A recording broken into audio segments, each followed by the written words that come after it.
اللہ تعالیٰ اس کے سارے گناہوں کو معاف فرمائے۔ اور دوسری حدیث جو المستدرک میں ہے جلد اول کے اندر امام حاکم نے نقل کی ہے، حضرت جابر رضی اللہ تعالیٰ عنہ راوی ہیں، حضور نے فرمایا جو ایک دفعہ پڑھتا ہے سبحان اللہ العظیم، اللہ تعالیٰ اس کے نام کا جنت میں ایک درخت اگا دیتا ہے۔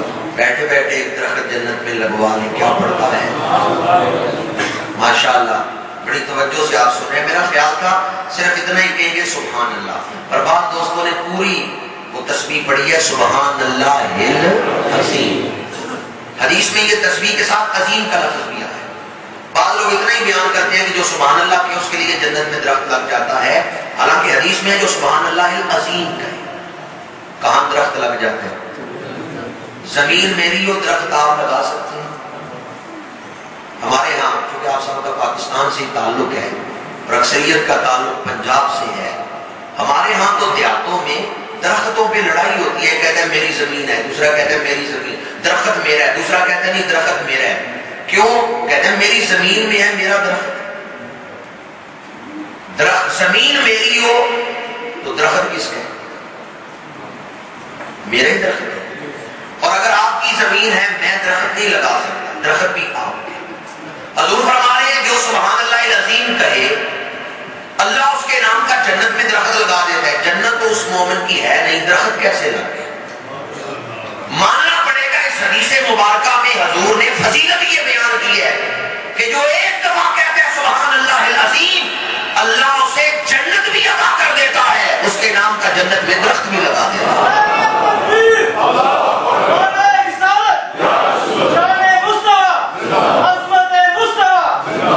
آپ کہیں گے پھر جنت کا سودا تو بڑا سستا ہے کہ اگر کوئی سبحان اللہ العظیم کہے تو جنت مل جاتی ہے۔ میں اتنا کہوں گا اگر کسی کا یہ تسبیح پڑھنا قبول ہو جائے تو رب اسے ضرور جنت عطا فرمائے، کیونکہ اس میں ایک لفظ ہے سبحان اللہ العظیم۔ یہ عظیم کا مطلب کیا ہے؟ بڑی عظمت ہوگا۔ اور حدیث قدسی ہے، اللہ تعالیٰ نے فرمایا محبوب آپ کا امتی جتنے مرضی ہے گناہ لے کے حشر کے میدان میں آئے، لیکن اس کے دل میں میری عظمت ہو، وہ مجھے عظیم مانتا ہو، تو مجھے قسم ہے اپنی عظمت و جلال کی میں اس دل کو دوزخ میں نہیں جلاؤں گا جو مجھے عظیم مانتا ہو۔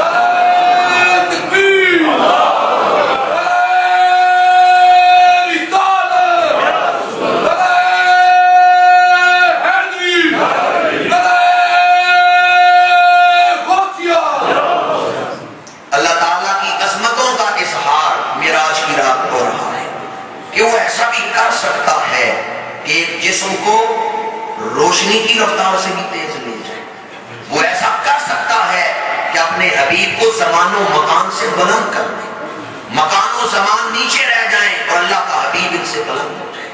اللہ نے اپنی عظمتوں کا اظہار فرمایا ہے اور ہم مسلمان ہیں، فطرت کو بھی مانتے ہیں، فطرت بنانے والے کو بھی مانتے ہیں، اور اس کی عظمتوں کی ہم قائل ہیں۔ سبحان الذی، پاک ہے وہ ذات۔ اب گھڑی میرے سامنے ہے، اگر میں آیت کی تفسیری نکات بیان کروں تو سارا گفتگو کا وقت تفسیری نکات میں ہی گزر جائے گا۔ میں چاہتا ہوں چونکہ شب معراج ہے وہ احادیث بھی آپ کو سناؤں جن میں معراج کا واقعہ بیان کیا گیا ہے۔ نکات نہیں بھی یاد رہتے پر واقعات یاد رہتے ہیں۔ شب معراج میرے اور آپ کے آقا علیہ الصلوۃ والسلام حضرت ام ہانی کے گھر آرام فرما ہیں اور جبریل امین سدرۃ المنتہا پہ محو عبادت ہے۔ اللہ تعالیٰ نے فرمایا جبریل جا جنت سے میرے محبوب کے شایان شاہ ایک براق منتخب کر اور ہزاروں فرشتوں کی بارات لے کے زمین سے اتر اور میرے محبوب کو معراج پہ آنے کی دعوت دے۔ کسی کو اپنے گھر بلانے کے دو طریقے ہیں، ایک طریقہ یہ کہ آپ دعوت دے دو فلاں دن تو نے میرے گھر کھانا کھانا ہے، پر پہنچنا کس طرح یہ تیری اپنی ذمہ داری ہے، پیدل چل کے آ یا سواری پہ آ۔ دوسرا طریقہ یہ آپ اپنے دوست کو دعوت دیں، اسے کہیں دعوت والے دن تو اپنے گھر انتظار کرنا، میں سواری بھی بھیجوں گا نوکر بھی بھیجوں گا کہ تجھے لے کے آئیں گے۔ مہمان کی عزت کا زیادہ اظہار کس طریقے میں؟ پہلے میں یا دوسرے؟ معراج کی رات اللہ نے فرمایا محبوب آپ تو چادر لے کے آرام فرما ہو، میں سواری بھی بھیجوں گا، میں نوکر بھی بھیجوں گا، وہ آپ کو شایان شان طریقے سے لے کے آئیں گے۔ سواری کیسی ہے؟ بے مثال سواری، براق۔ بعد نے کہا یہ برق سے، یا برق کا معنی بجلی کی رفتار کے ساتھ یہ سواری چلتی ہے۔ اور شارح بخاری امام احمد بن محمد قسطلانی نے لکھا ہے المواہب الادنیہ میں کہ 2 رنگوں والی سواری کو بھی براق کہتے ہیں۔ براق کا سارا جسم سفید تھا، لیکن اگلی ٹانگوں سے اوپر اور گردن سے نیچے یہ جو چھاتی والا حصہ ہے یہ سرخ یاقوت کی طرح چمکتا تھا، اس لیے اسے براق کہتے کہ وہ 2 رنگ والی سواری تھی۔ اور یہ سواری دنیا کی سواری نہیں بلکہ جنت کی سواری ہے۔ تو جو جنت کی مخلوق ہے وہ نوری مخلوق ہے۔ وہ جنت میں کھاتی کیا تھی؟ وہ سواری اس کی خوراک کیا تھی؟ وہ دنیا کی گھاس کھاتی تھی یا جنتی نعمتیں؟ چلو وہ جنتی خوراک کھاتی ہے تو جنت میں کوئی بول پیشاب بھی کرتی تھی؟ جنت غلاظت کی جگہ۔ ذرا سواری کی شان دیکھیں، سواری کتنی شان والی۔ جب سواری اتنی شان والی ہے تو سوار کتنی شان والی۔ جبریل امین براق لے کے زمین پہ اترے، اللہ کے حبیب آرام فرما ہے۔ جبریل نے براق کو مسجد حرام میں کھڑا کیا اور خود حضرت ام ہانی کے مکان کی چھت سے اندر حجرے میں داخل ہوئے۔ کیا دیکھا؟ حضور آرام فرما ہے۔ یہاں 3 روایتیں ہیں جو سینہ بسینہ ہی بیان میں آئی ہیں۔ ایک یہ کہ جبریل نے نہیں اٹھایا حضور، بلکہ حضور اللہ کے حکم سے خود اٹھ بیٹھے۔ اور دوسری روایت یہ ہے کہ جبریل نے اپنا پر حضور کے قدموں سے مس کی ہے، حضور اٹھ بیٹھے۔ اور تیسری روایت یہ ہے کہ جبریل نے عرض کیا یا اللہ آواز دے کے اٹھا لو، فرمایا یہاں آواز اونچی نہ کرنا، یا اللہ تیرے محبوب کا جسم ہلا کے اٹھا لو۔ جواب آیا میں دروازے پر دستک کی اجازت نہیں دیتا، تو جسم ہلانے کی بات کرتا ہے۔ وَلَوْ أَنَّهُمْ صَبَرُوا حَتَّىٰ تَخْرُجَ إِلَيْهِمْ لَكَانَ خَيْرًا لَهُمْ۔ عرب کے بدو حضور کے دروازے پہ آئیں، اللہ فرماتا ہے ان کے لیے بہتر یہ ہے انتظار کریں، دروازہ نہ کھٹکھٹائیں، میرا محبوب اپنی مرضی سے باہر آئے، یہ ان کے لیے بہتر ہے۔ جبریل تو جسم ہلانے کی بات کرتا ہے، میں تو دروازے پر دستک دینا، دروازہ کھٹکھٹانا اسے پسند نہیں کرتا۔ اب جبریل بھی آزمائش کا وقت، یا اللہ آواز نہیں دے سکتا، جسم نہیں ہلا سکتا، تو تیرے حبیب کو اٹھاؤں تو کس طرح، تیرا پیغام سناؤں تو کس طرح؟ جواب آتا ہے اے قدسیوں کے سردار، سوچنا کیا ہے، کبل قدمئی ہے، اپنے کافوری ہاتھوں کے ساتھ میرے حبیب کے قدموں کی تلیاں چومنا شروع کر۔ اب فرشتوں کا سردار جھک رہا ہے، نوریوں کا تاجدار جھک رہا ہے۔ علامہ ابن حجر اسقلانی نے لکھا ہے، علامہ سید محمود رضی رحمۃ اللہ تعالیٰ علیہ نے فیوز الباری میں لکھا ہے 24,000 دفعہ جبریل حضور کی بارگاہ میں آئے ہیں، کبھی سر پہ تاج نہیں پہن کے آئے۔ معراج کی رات جب جبریل سدرہ سے چلے، اللہ نے فرمایا جبریل آج تاج پہن کے جا، تو بیت المعمور کا امام ہے، تو فرشتوں کا سردار ہے، تاج پہن کے جا۔ پروردگار پہلے تو کبھی تاج نہیں پہنایا، آج کیوں پہنا رہا ہے؟ فرمایا منشاء کلام یہ ہے کہ جب تو میرے محبوب کے قدم چومے گا، فرشتوں کے سردار کا چال مصطفیٰ کے قدموں میں پڑا ہوا ہوگا۔ فرشتوں کے سردار نے اپنا تاج کہاں رکھا ہے؟ حضور کے قدموں۔ امام الانبیاء کے قدم جبریل چوم رہے ہیں، حضور اٹھ کے بیٹھے۔ جبریل کیسے آنا ہوا؟ جبریل نے قدم چوم کے اس بات کا بھی اظہار کر دیا ہے میرے پروں میں بڑی پرواز ہے، پر حضور کے قدموں کی رفتار جتنی میری پرواز نہیں۔ جبریل نے اللہ کا سلام پہنچایا، دعوت دی معراج پہ آنے کے لیے۔ حضور تیار ہوئے۔ اب کیسے تیار ہوئے؟ بریلی کے تاجدار جب اس منظر کو سوچتے ہیں تو مچل جاتے ہیں، کہتے ہیں میرے دل کو صبر نہیں آتا، خدائی دے صبر جانے پرغم، دکھاؤں کیوں کر تجھے وہ عالم، جب ان کو جھرمٹ میں لے کے قدسی جنا کا دھلا بنا۔ جب فرشتے ارد گرد کھڑے خدمت کر رہے تھے اور حضور تیار ہو رہے تھے، وہ کیسا لمحہ ہوگا اعلیٰ حضرت سوچتے ہیں تو مچل مچل جاتے ہیں۔ نعرہ تکبیر، نعرہ رسالت، نعرہ حیدری، نعرہ غوثیہ۔ حضرت میہانی کے گھر سے حضور مسجد حرام میں تشریف لائے، بیت اللہ کا طواف کیا، 2 نفل ادا کیے، لیٹ گئے، شک صدر ہوا۔ یہ شک صدر پورا الگ عنوان ہے، اس لیے اسے نہیں چھیڑ رہا۔ شک صدر سے فارغ ہوئے، براق پیش کیا گیا سواری کے لیے، حضور قریب ہوئے، براق تھوڑا سا اچھلا، بعض نے کہا کہ شاید سوار نہیں ہونے دے رہا، اور شارح بخاری علامہ احمد بن محمد قسطلانی نے لکھا ہے کہ وہ خوشی سے مچل رہا تھا کہ آج میری قسمت کا ستارہ کتنا بلندی میں ہے۔ جبریل نے لگام کھینچی، کہا تیری پشت پہ ایسا سوار نہیں آیا، تیری پشت پہ ایسا سوار نہیں آ سکتا جیسا سوار آج تیری پشت پہ آ رہا ہے۔ جبریل نے لگام کھینچی اور کہا ٹھہر جا، جنت میں تو روتا تھا کہ حضور کی سواری بنوں، اب وہ وقت آ گیا ہے تو مچل کیوں رہا ہے، اچھل کیوں رہا ہے؟ براق نے زبان حال سے جواب دیا، وہ ہجر کا لمحہ تھا، یہ وصل کی گھڑی ہے۔ ہجر میں عاشق روتے ہیں، وصل میں مچل مچل جاتے ہیں۔ اور ذرا تصور کریں، اگر آپ میں سے کسی عاشق کو حضور کی زیارت ہو اور حضور خوش ہو کے آپ کی طرف دیکھیں، آپ میں سے کسی کا نام لے کے حضور سے بلائے، دل خوش ہوگا یا نہیں خوش ہوگا؟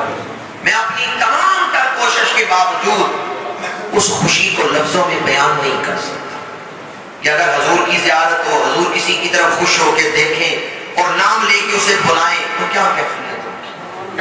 آج براق خوش ہے کہ اللہ کا حبیب میری طرف خوش ہو کے دیکھ رہا ہے، اس خوشی میں براق اچھلا ہے۔ اور جب جبریل نے لگام کھینچی تو براق ٹھہر گیا، حضور سوار ہوئے، باغ عالم میں باد بہاری چلی، سرور انبیاء کی سواری چلی، یہ سواری سوئے ذات باری چلی، ابر رحمت اٹھا آج کی رات ہے، جذب حسن طلب ہر قدم ساتھ ہے، دائیں بائیں فرشتوں کی بارات ہے، سر پہ نورانی سہرے کی کیا بات ہے، شاہ دھولا بنا آج کی رات ہے۔ میرے آقا چلے، مکہ شریف سے نکلے، مدینہ منورہ، نخلستانوں کی سرزمین۔ جبریل نے عرض کیا حضور آپ ہجرت کر کے یہاں آئیں گے؟ حضور نے نفل ادا کیے، پھر حضرت شعیب علیہ السلام کے مکان پہ مدین آئے، وہاں نوافل ادا کیے، پھر حضرت عیسیٰ علیہ السلام کی جائے ولادت بیت اللحم تشریف لائے، وہاں نوافل ادا کیے، پھر مصر کی سرزمین سے گزرے۔ مسلم شریف میں حدیث ہے، مررت علی موسیٰ وہو قائم یصلی فی قبرہ او کما قال، فرمایا میں مصر سے گزرا، حضرت موسیٰ کو دیکھا وہ اپنی قبر میں کھڑے ہیں اور نماز ادا فرما رہے ہیں۔ حضرت موسیٰ قبر میں زندہ ہیں تو امام الانبیاء کی شان کیا ہو؟ تو زندہ ہے واللہ، تو زندہ ہے واللہ، میری چشم عالم سے۔ حضور آگے چلے، مشاطہ کی قبر دیکھی جو حضرت بی بی آسیہ کے سر پہ کمی پھیرتی تھی، فرعون کی نوکرانی، فرعون کی نوکرانی کی قبر سے جنتی پھولوں کی خوشبو آ رہی۔ حضور نے فرمایا جبریل یہ جنتی پھولوں کی خوشبو کہاں سے آ رہی ہے؟ جبریل عرض کرتے ہیں یا رسول اللہ یہ وہ عورت ہے جو حضرت موسیٰ کے دین پر قائم رہی، جان دے دی پر نبی کا دامن نہیں چھوڑا۔ اللہ نے اس کی قبر کو جنت کا باغ بنا دیا۔ حضور مسجد اقصیٰ پہنچے، انبیاء کرام 7 صفوں میں کھڑے ہو کے حضور کا استقبال کرتے ہیں اور سلام پیش کرتے ہیں۔ جس مسجد میں ایک نبی آئے تو مسجد پہ حسن اور رونق آ جائے، تو جس مسجد میں سارے ہی نبی آ جائے، اگر ایک نبی کسی محفل میں آ جائے تو محفل پہ رونق، اور اگر سارے ہی نبی کسی مسجد میں جمع ہو وہاں کتنا نور۔ سارے انبیاء کرام مسجد اقصیٰ میں حضور کا انتظار کر رہے ہیں۔ صحنے چمن کو اپنی بہاروں پہ ناز تھا، پر وہ آ گئے تو ساری بہاروں پہ چھا گئے۔ حضور پہلی صف میں کھڑے ہو گئے، خود نے امامت کے مصلی پہ آئے۔ جبریل عرض کرتے ہیں یا رسول اللہ جس جماعت میں آپ موجود ہوں کسی نبی کی جرأت نہیں امامت کے مصلی پہ آئے۔ حضور آپ آگے بڑھے اور نماز پڑھائیں۔ حضور امامت کے مصلی پہ کھڑے ہوئے اور حضور کے پیچھے آپ کی پشت مبارک کے پیچھے حضرت ابراہیم کھڑے۔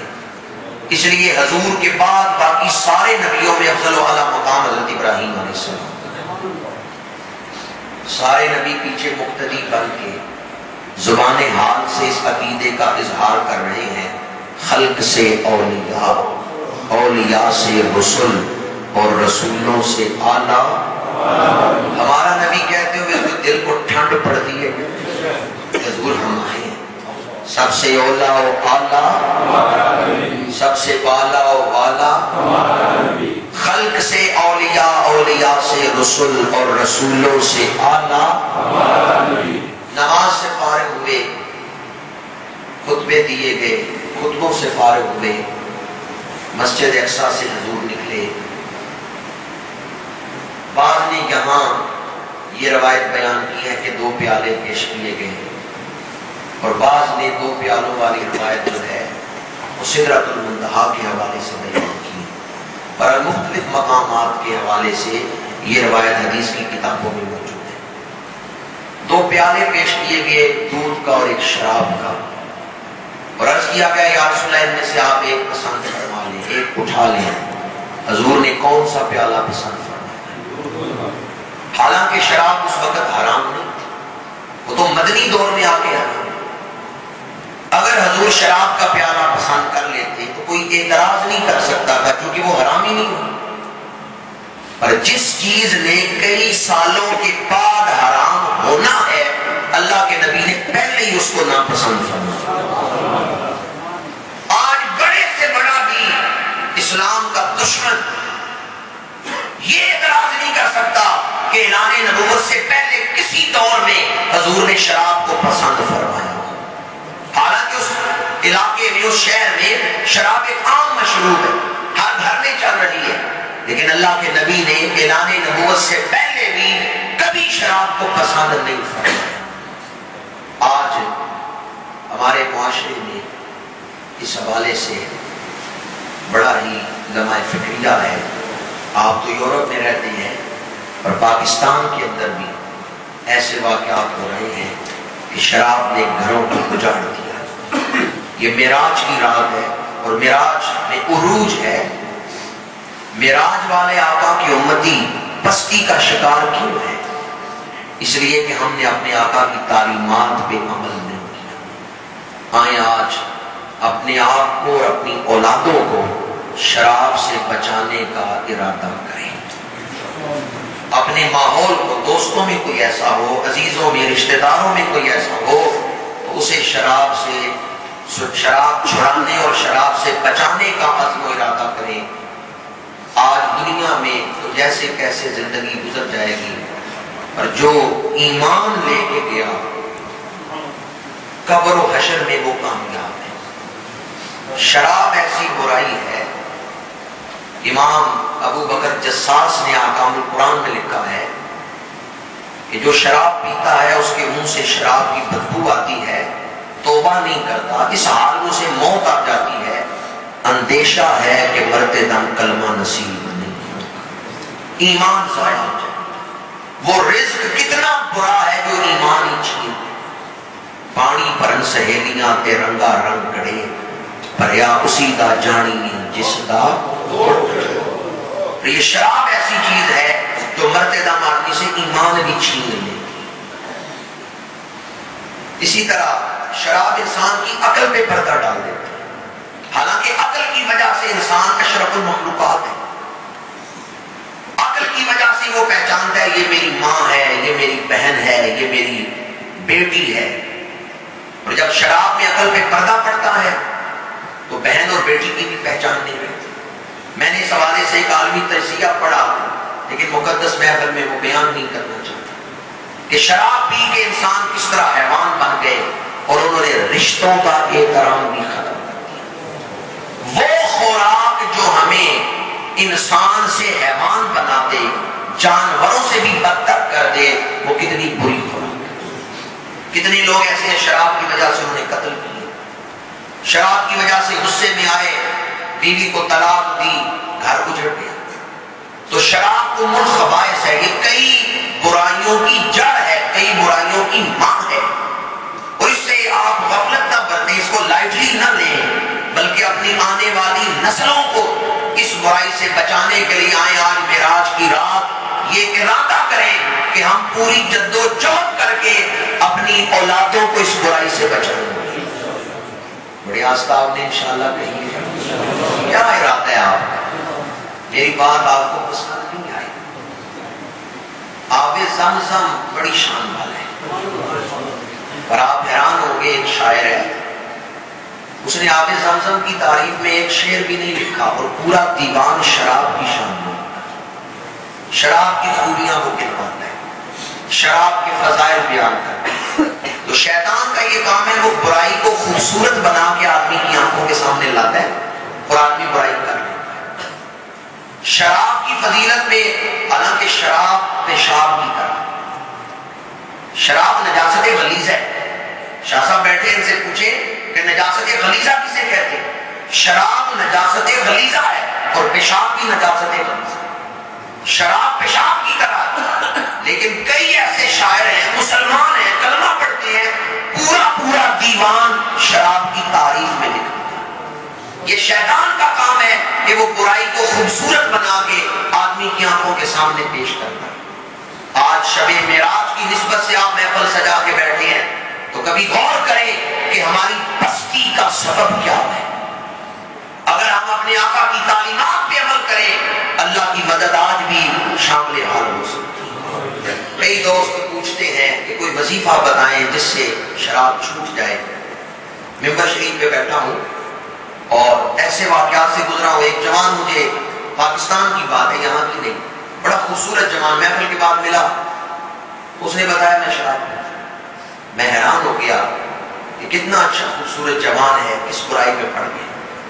اور اس نے کہا کہ مجھے کوئی ایسا وظیفہ بتائیں، میں چھوڑنا چاہتا ہوں پر اب چھوٹتی ہوں.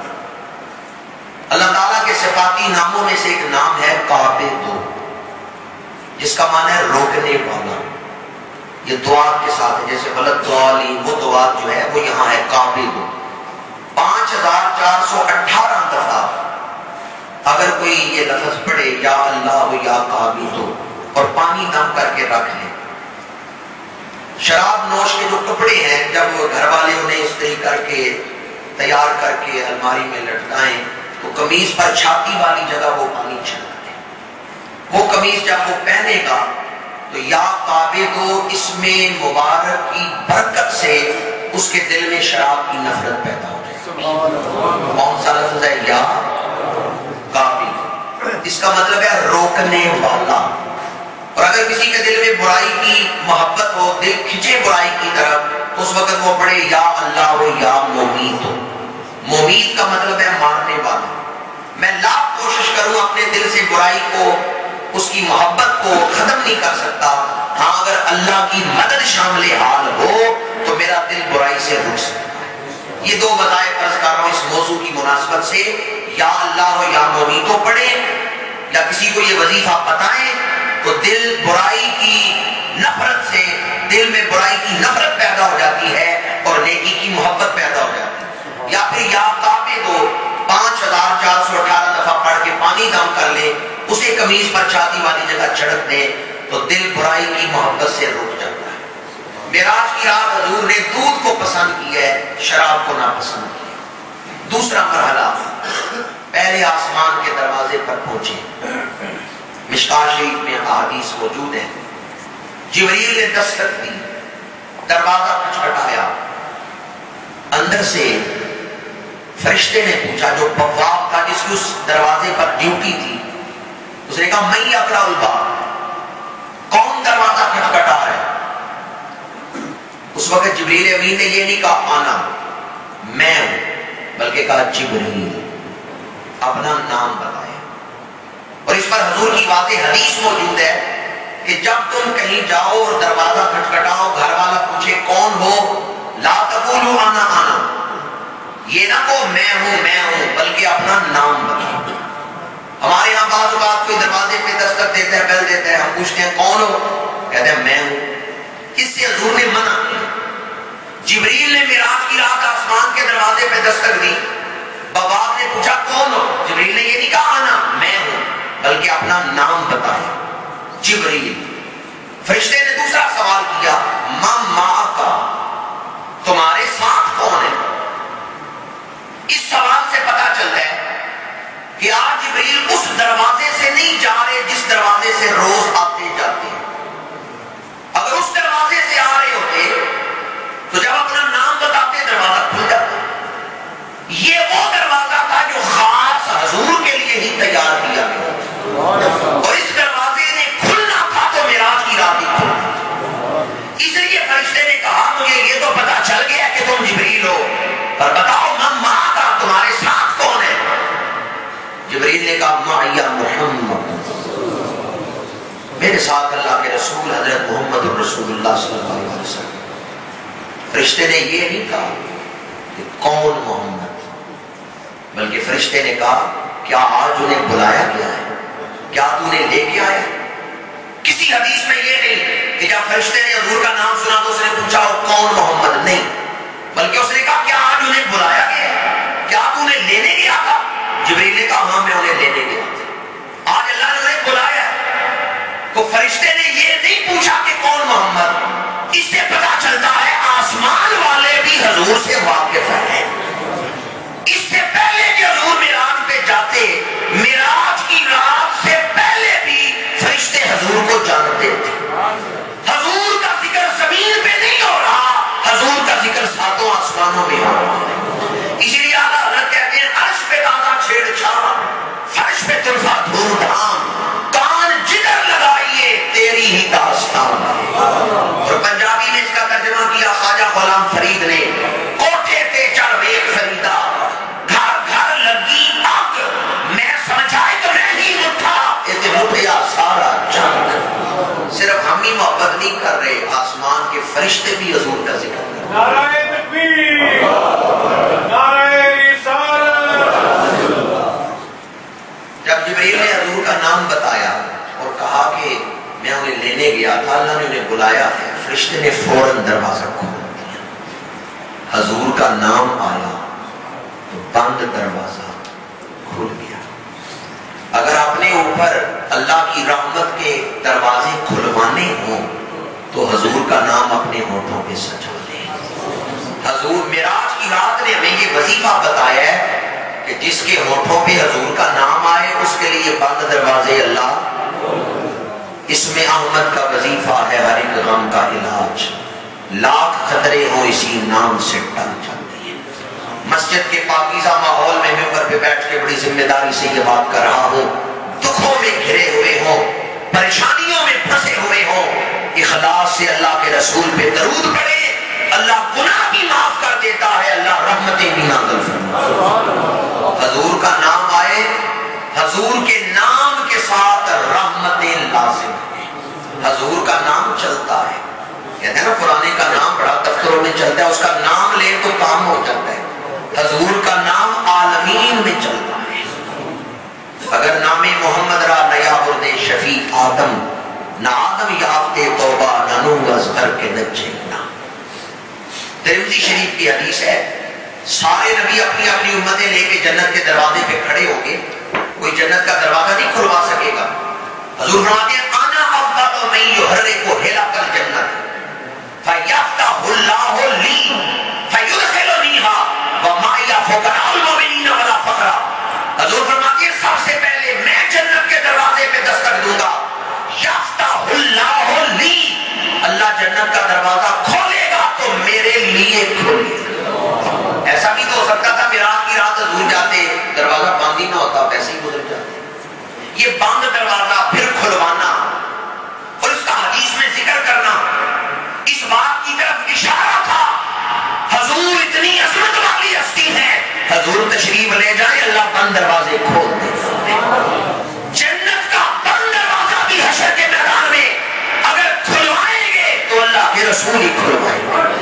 اسی لیے بریلی کے تاجدار کہتے ہیں زمین و زمان تمہارے لیے, مکین و مکان تمہارے لیے, بدن میں ہے جان دہن میں زبان, ہم آئے یہاں اٹھے بھی وہاں. جبریل نے حضور کا نام لیا ہے, دروازہ کھل گیا ہے. جب حضور اندر داخل ہوئے ہیں فرشتے یوں کھڑے نہیں رہے چپ کر کے, بلکہ کہتے ہیں مرحبا مرحبا. کیا کہتے ہیں؟ حضور کی آمد پہ مرحبا کہنا یہ فرشتوں کی بھی سنت ہے, نبیوں کی بھی سنت ہے. اور وہ بابا جس نے دروازہ کھولا ہے پہلے آسمان کا فرشتہ اسماعیل اس کا نام ہے, اور ہزاروں فرشتے اس کے ماتحت ہیں. اس نے کہا آنے والا کتنا مبارک ہے اور ان کے آنے کی کتنی برکت ہے. میں انہیں مرحبا کہتا ہوں, میں انہیں خوش آمدید کہتا ہوں. آنے والا کتنا مبارک ہے اور اس کے آنے میں کتنی برکت ہے. پہلے آسمان پہ حضرت آدم علیہ السلام سے ملاقات ہوئی. جبریل نے عرض کیا یا رسول اللہ یہ آدم ہیں, انہیں آپ سلام عطا فرمائیں. روٹرڈیم میں رہنے والوں کو یوں مسلمانوں بڑی آپ کی توجہ چاہوں گا, یہ مسجد اقصی میں تو سارے نبی آئے تھے, نماز پیچھے پڑی ہے. کیا حضور کو تعارف نہیں ہو گیا یہ آدم ہے, یہ ابراہیم ہے, یہ موسیٰ ہے, یہ عیسیٰ ہے؟ پھر ساتوں آسمانوں پہ جبریل کو کہتے ہیں یا رسول اللہ یہ ابراہیم ہے, یا رسول اللہ یہ موسیٰ ہے, انہیں سلام عطا فرمائیں. یا رسول اللہ یہ عیسیٰ ہے. پہلے آسمان پہ حضرت آدم, دوسرے پہ حضرت عیسیٰ اور یحییٰ, پھر حضرت یوسف, پھر حضرت ہارون, پھر حضرت جناب ادریس, حضرت موسیٰ, حضرت ابراہیم, اور بعد میں سے مختلف ترتیب بھی بیان کی ہے, مختلف روایات. تو ہر آسمان پہ جبریل کیوں کہتے ہیں یا رسول اللہ یہ حضرت ادریس ہے, انہیں سلام عطا فرمائیں, یہ حضرت موسیٰ ہے, انہیں سلام عطا فرمائیں. حالانکہ سارے نبی مسجد اقصی میں تو آئے تھے, وہاں تعارف ہو چکا ہے. اب جبریل دوبارہ کیوں تعارف کروا رہے ہیں؟ اس لیے کہ آج حضور جا رہے ہیں اللہ کی ملاقات کے لیے. حضور کا حال یہ تھا, حال کا لفظ میں تصوف کے پس منظر میں بول رہا ہوں. حضور کی قلبی کیفیت یہ تھی کہ ساری توجہ اللہ کی ذات کی طرف تھی, سارا دھیان اللہ کی ذات کی طرف تھا. جبریل نے عرض کیا یا رسول اللہ آپ کی دل کی کیفیت تو اللہ کے عشق میں ڈوبی ہوئی ہے, آپ کی توجہ تو اللہ کی ذات کی طرف ہے. ادھر بھی دیکھیں آدم بھی راستے میں کھڑے ہیں, یہ دیکھیں موسیٰ بھی آپ کے راستے میں کھڑے ہیں. ایک کرم کی نظر ان پہ بھی کرے. میری ملت کے غیور مسلمانوں, اس نبی کی عظمتوں کو کون بیان کرے جن سے کرم کی خیرات لینے کے لیے معراج کی رات نبی بھی راستے میں کھڑے ہیں.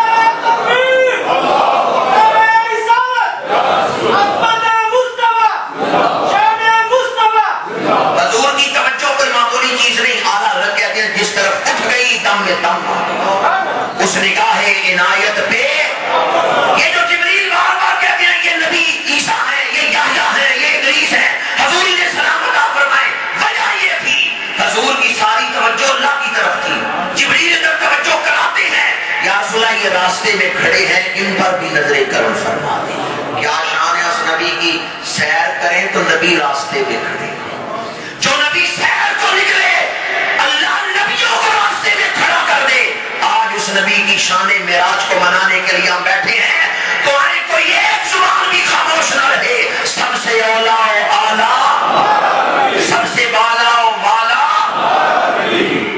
ہر آسمان پہ انبیاء سے ملاقاتیں ہوئی اور فرشتوں سے ملاقاتیں ہوئی. اس طرح میں پہلے کہہ چکا ہوں کہ فرشتے حضور سے واقف تھے. کیوں واقف تھے؟ ان اللہ و ملائکتہ یصلون علی النبی, درود بھیجتے تھے حضور پر حضور کی زیارت نہیں کی. حضور کی زیارت نہیں کی. یہ معراج کی رات فرشتوں کے لیے زیارت رسول کی رات ہے. میں نے بڑی توجہ سے سنا کتنے دوست سبحان اللہ کہتے ہیں. یا اللہ جنہوں نے سبحان اللہ کہا انہیں آج حضور کی زیارت عطا فرما. معراج کی رات فرشتوں کے لیے حضور کی زیارت کی رات ہے.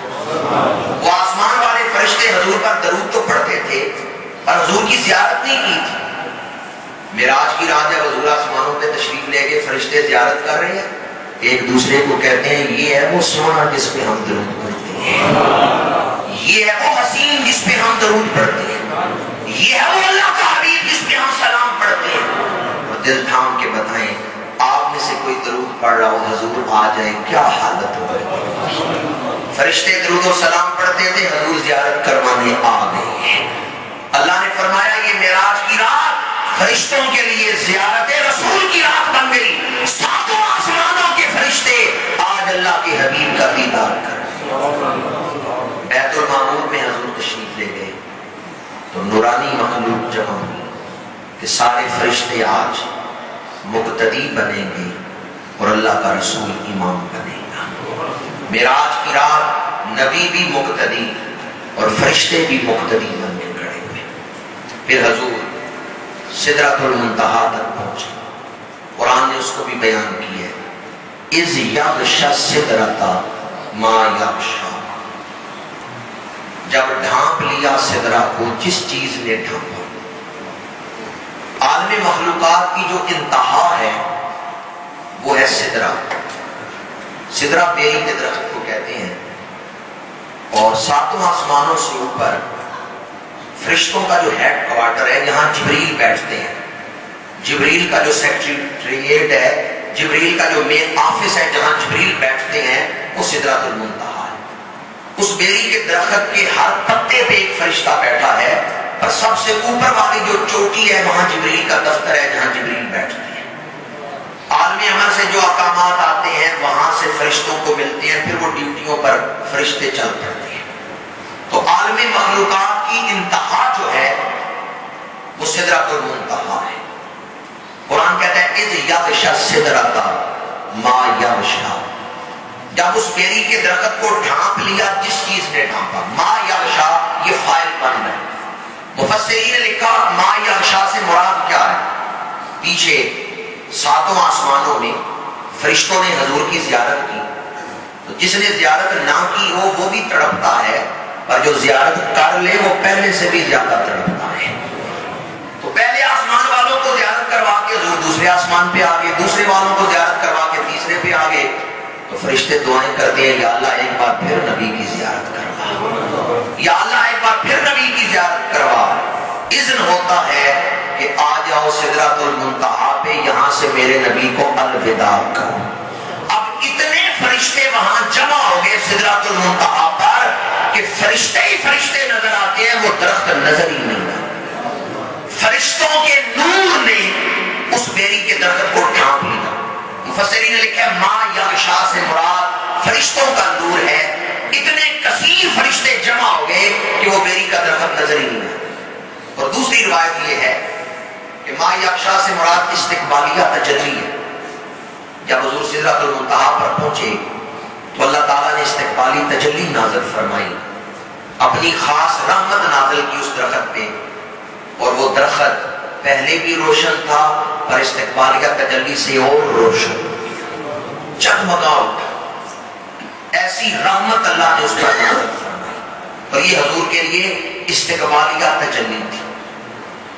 ہمارے یہاں وہاں پاکستان میں کوئی فوت ہو جائے، فقہا نے بھی کتابوں میں لکھا ہے، یہاں تو شاید اس میں عمل ممکن نہ ہو، کہ جب کسی میت کو غسل دے تو پانی گرم کر لیں، اور جب پانی نیم گرم کریں تو اس میں بیری کے پتے ڈال دیں۔ یہ بیری کے پتے ڈال کے پانی کیوں گرم کرتے ہیں؟ بیری کے پتے ڈال کے پانی اس لیے گرم کرتے ہیں، ایک نیت اس میں یہ ہے کہ یا اللہ معراج کی رات تو نے استقبالیہ تجلی نازل کی اور اپنی رحمت سے اس درخت کو ڈھانپ لیا تھا۔ اس درخت کا نمائندہ زمین پہ بیری کا درخت ہے، تو ہم اس کے پتوں سے پانی گرم کر رہے ہیں، جب یہ مردہ قبر میں جائے اسے بھی اپنی رحمت سے ڈھانپ، یا اللہ اس میت کو بھی اپنی رحمت سے ڈھانپ۔ اس لیے میت کو غسل دیتے ہوئے بیری کے پتوں سے پانی گرم کیا جاتا ہے۔ سدرۃ المنتہا پہ جبریل امین نے ہاتھ جوڑ دیے، یا رسول اللہ میری انتہا ہے، لو دنو تو انویلتا لہترقت من النار، اگر میں ایک ناخن کے پورے کے برابر بھی آگے جاؤں تو جل کے